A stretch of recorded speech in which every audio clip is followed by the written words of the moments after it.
মহিলা দলের আজকের এই মহিলা সমাবেশের অনুষ্ঠানের সম্মানিত সভাপতি ঝিনাইগাতি উপজেলা মহিলা দলের সংগ্রামী সভাপতি কোহিনুর বেগম, এখানে উপস্থিত রয়েছেন ঝিনাইগাতি উপজেলা বিএনপির সংগ্রামী সাবেক যুগ্ম আহ্বায়ক জনাব আব্দুল মান্নান, উপস্থিত আছেন ঝিনাইগাতি উপজেলা বিএনপি অঙ্গ সহযোগী সংগঠনের নেতৃবৃন্দ, উপস্থিত কানসা ইউনিয়ন বিএনপি অঙ্গ সংগঠন, ওয়ার্ড বিএনপি এবং এই ওয়ার্ড সহকারে বিভিন্ন পর্যায়ের সম্মানিত নেতৃবৃন্দ সহ মহিলা দলের কানসা ইউনিয়নের মহিলা দলের সভাপতি, সাধারণ সম্পাদিকা, মহিলা কমিটির সম্মানিত সদস্যবৃন্দ, আমার সম্মুখে উপস্থিত বাঁকাকুড়া এবং গান্ধীগাঁওয়ের মা ও বোনেরা এবং পাশে উপস্থিত এই এলাকার সম্মানিত মুরব্বিয়ার যুবক ছাত্র ভাইরা, সকলকে আমার সংগ্রামী সালাম, আসসালামু আলাইকুম রহমতুল্লাহি ওয়া বারাকাতুহু। সম্মানিত মা ও বোনেরা, এখানে আমার মনে হয় যারা উপস্থিত আছেন মুসলমানের সঙ্গে আমার মনে হয় এখানে গারো আছে, কুচ আছে,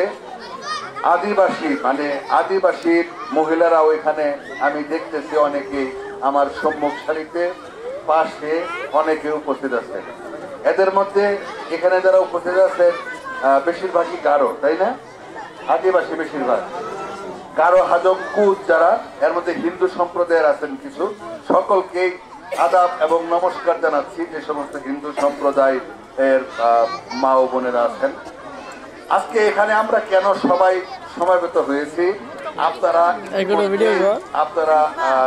আমাদের পূর্বের বক্তার কাছ থেকে বক্তব্য শুনেছেন। সম্মানিত মা ও বোনেরা, এখানে যারা উপস্থিত আছেন,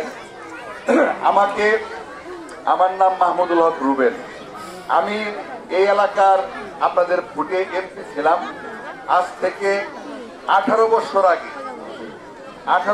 আগে, মানে 2001 সালে, 17-18 বছর বোধহয় এমপি ছিলাম।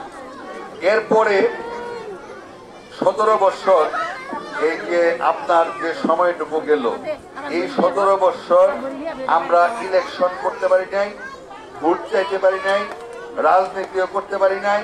আপনাদের পাশে সরাসরি বসবো, আপনাদের সুখ দুঃখে পাশে থাকবো, সরাসরি কথা বলবো, এই সুযোগটুকু আমরা পাইনি। কেন পাই নাই এটাও অনেকেই যারা সচেতন আছেন জানেন যে বিগত যে সরকারটা ছিল শেখ হাসিনা, উনি এমন একটা সরকার ছিলেন যে আওয়ামী লীগ ছাড়া অন্য কোনো দল এই বাংলাদেশে তাদের রাজনীতি তারা করতে পারে নাই। বিরোধী